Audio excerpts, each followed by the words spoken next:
do solemnly swear that I will support and defend that I will support and defend the Constitution of the United States the Constitution of the United States against all enemies, against all enemies, foreign and domestic, foreign and domestic, that I will bear true faith that I will bear true faith and allegiance to the same, and allegiance to the same, that I take this obligation freely that I take this obligation freely without any mental reservation without any mental reservation or purpose of evasion, or purpose of evasion, and that I will well that I will well and faithfully discharge and faithfully discharge the duties of the office the duties of the office on which I'm about to enter. on which I'm about to enter. So help me God. So help me God.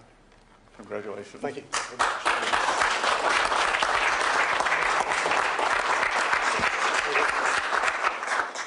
Well, thank you all very much, and especially thank you, Mr. President. I'm really honored by your trust and confidence that you've placed in me to head the SEC.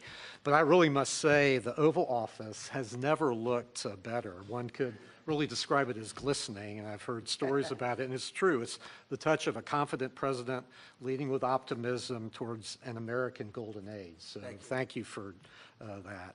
And so to my wife, Sarah, and to our sons, Stuart, Peter, and Henry, thank you all for your steadfast love and support. I'm grateful for the sacrifices that each of you have made to enable me to serve America. And thanks to Secretary Bessent for administering the oath as well. But a note about my family real quickly. Today would have been my father's 114th birthday. Colonel Atkins was a veteran of World War II and Korea.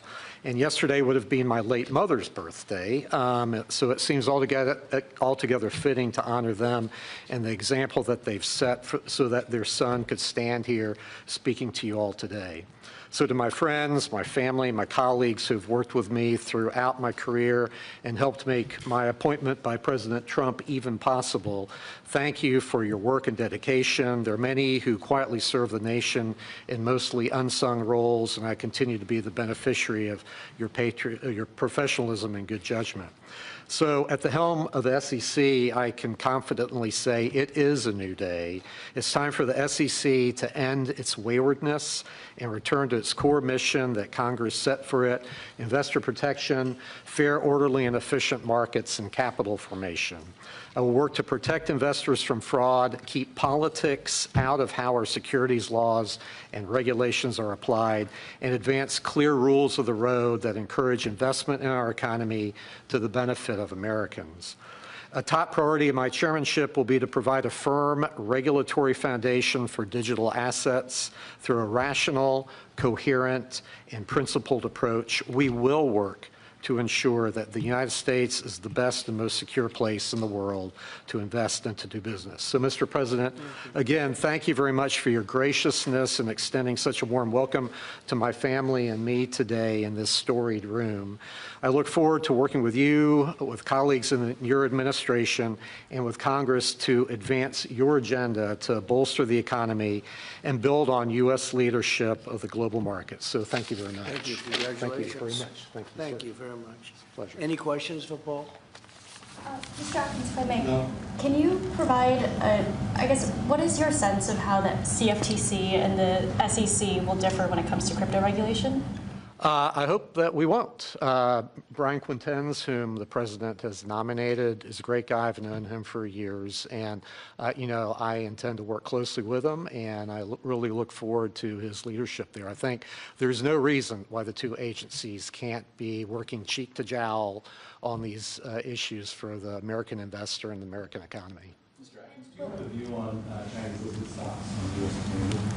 Well, that's subject of statute, and Congress has acted, and I mean, I look forward to diving into those issues. Mr. Atkins, do you have a sense, will the Democratic commissioner continue in her role? Her term, I guess, goes through, well, it ended last year, and I guess she can hold over till the end of the year, so it's up to Mr. President and then Congress to deal with that. Mr. President, on China, your press secretary has suggested that some progress is being made. Are negotiations actively underway? And do you agree with Secretary Bessent, who has suggested that the current standoff with China is not sustainable? We're doing fine with China. We're doing fine with I think almost every country. Everybody wants to have involvement with the United States. As you know, we were losing $5 billion a day during the Biden administration, during that last year, was a horror show, what they were doing on trade, $5 billion a day.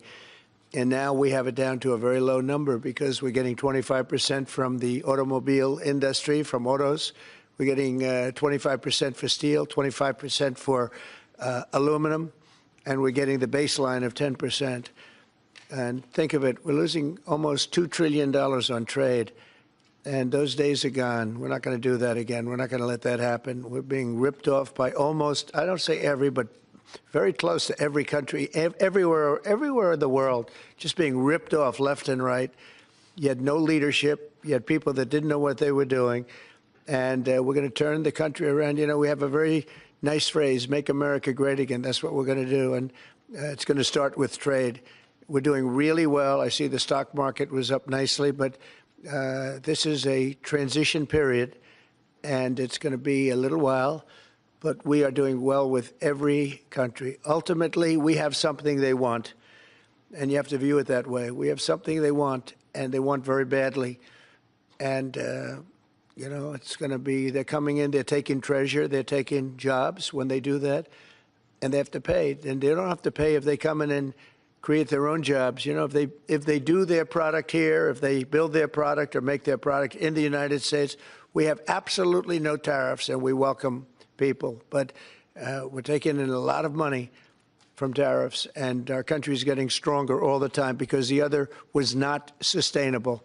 But started with China. Are you going to play hardball with them? Are you going to mention COVID? Well, I'm not going to say, no, I'm not going to mention COVID. I'm not going to say, oh, I'm going to play hardball with China. I'm going to play hardball with you, President Xi. No. We're going to be very nice. They're going to be very nice. And we'll see what happens. But ultimately, they have to make a deal because otherwise they're not going to be able to deal in the United States. And we want them involved. But they have to, and other countries have to make a deal. And if they don't make a deal, we'll set the deal. Because we're the ones that set the deal. Scott and Howard and myself and others, we're going to be setting the deal. And it'll be a fair deal for everybody. And it'll be, I think it's a process that's going to go pretty quickly. We've spoken to many, many countries, and we're getting their views on things. You know, there are a lot of things. They have VAT taxes. They have everything you can have. Don't forget, as an example, the European Union was set up to take advantage of the United States. That's why it was set. And they've done that, but they're not doing that anymore. Yeah. Mr. President, will you prevent Hamas from having any role in governing a post-war Gaza? And will Hamas have to be permanently eradicated for a ceasefire to be reached? Well, we're not going to let Hamas do that, and we're going to see what happens with Gaza. But we've made a lot of progress in the Middle East, tremendous. Should have never happened. That date, that very special date, October 7th, should have never happened. It would have never happened if I were president. But we'll be stopping that whole situation. Yeah, please. Earlier today, Treasury Secretary Dustin suggested that with the tariff rates as high as they are now, it's effectively an embargo of trade between the United States and China. Do you see it that way? That's true. 145% is very high, and it won't be that high. It's not going to be that high. It got up to there. We were talking about fentanyl, where, you know, various elements built it up to 145. No, it won't be anywhere near that high. And what level do you think it'll come down to if you haven't? It'll come down substantially, but it won't be zero. It used to be zero. We were just destroyed. China was taking us for a ride, and just not going to have. It's not going to happen. We're going to be very good to China. Have a great relationship with President Xi. But they would make billions and billions and billions of dollars a year, and they would build their military out of the United States and what they made, so that won't happen. But they're going to do very well, and I think they're going to be happy, and I think we're going to live together very happily and ideally work together. So I think it's going to work out very well. But no, it's at 145%. There will not be anywhere near that number. On the work that your team is doing on the border, are you happy with the rate of deportations right now? Oh, it's amazing what they've done on the border. Thank you for the question, because honestly, it's one of the great successes. We have virtually nobody coming in illegally. We do have people coming in legally because we want people to come in, but we have nobody coming in through the border virtually. We were having hundreds of thousands of people a month come in under Biden, and they came in from prisons, they came in from mental institutions, they came in from gangs in Venezuela and other countries all over the world, not just South America. They were emptying their prisons into the United States. Venezuela emptied its prisons out, but many countries emptied their prisons into the Congo, as an example, in Africa, emptied their prisons into the United States. And we're getting them out. And I hope we get cooperation from the courts, because, you know, we have thousands of people that are ready to go out.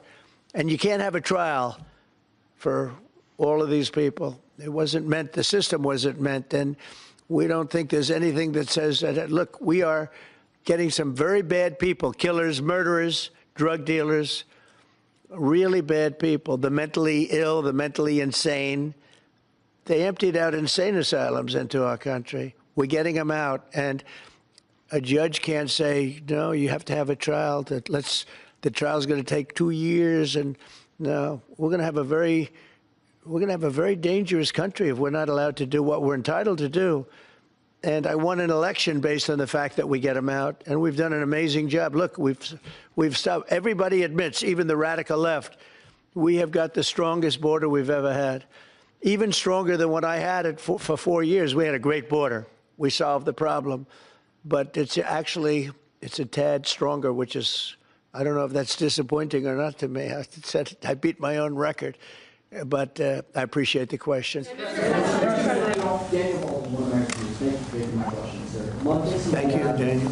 Monthly CPI was fine.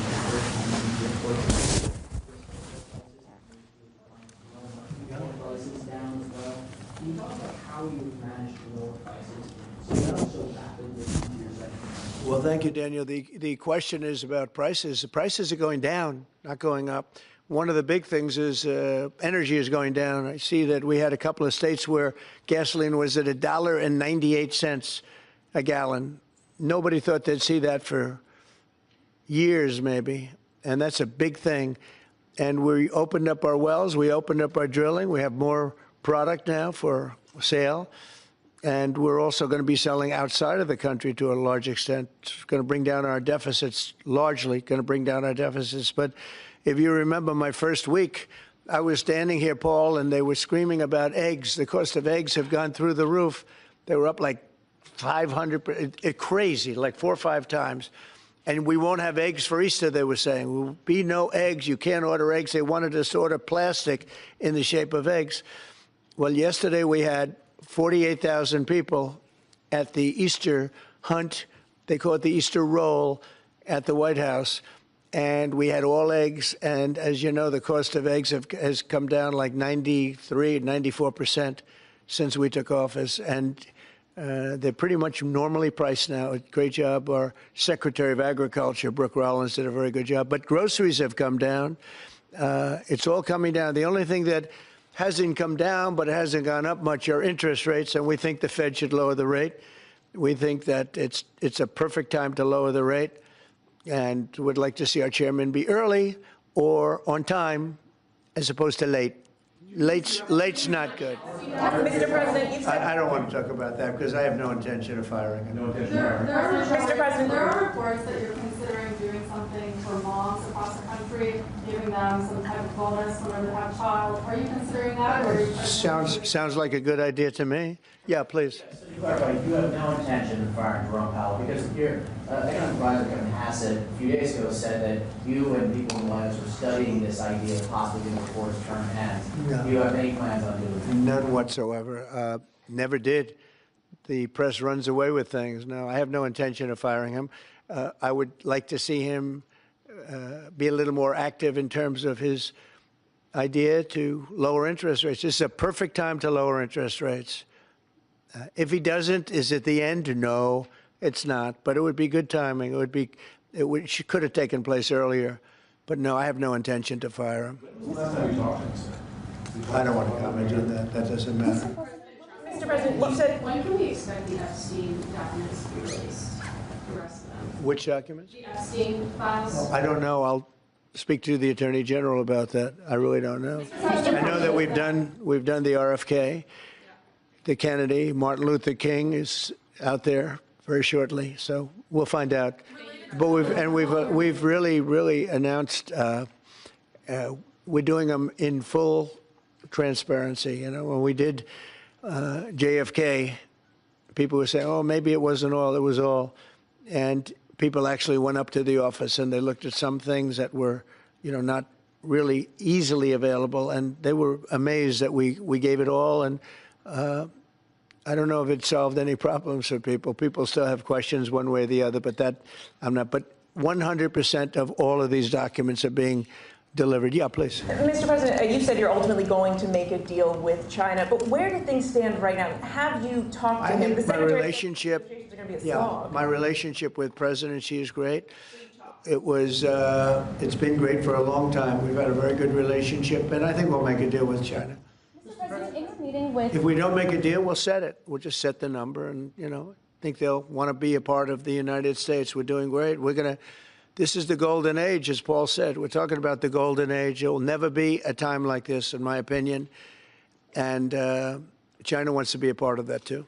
Mr. President, in your meeting with Investigation, sir, on the Butler investigation, are you getting intelligence briefings? And do you think a lot of I have. really happened? I have. I'll keep that to myself. Mr. President, in your meeting... Very personal. Are you concerned about the impact of tariffs on West Coast ports, which have seen a sharp drawdown in Chinese imports coming in? No, I think that everyone's going to do well in this country because of tariffs. We have $7 trillion of investment already. You can go back many years, and for a whole year, they haven't had anywhere near that. Mostly, they'd be well under $1 trillion of investment. And we've got $7 trillion. We really started 5 weeks ago. And in just a few weeks, literally, we have $7 trillion, which is a record for a year. There's never been a year with that much. And that's coming in, I think, for two reasons. It's coming because of an election that people liked, and it's coming in because of tariffs. And if you look at Apple, Apple's going to start building here. Right now, they're in China mostly. $500 billion. We have the computer, all of the computer chip companies are coming in at levels that nobody's ever seen before, as you know. Jensen came in for $500 billion. You saw that. A great guy, highly respected. Mr. Wei coming in for $250 billion. Nobody's ever seen anything. And the auto companies are coming in. I can name 8 right now already, auto plants that are either starting or about ready to start construction.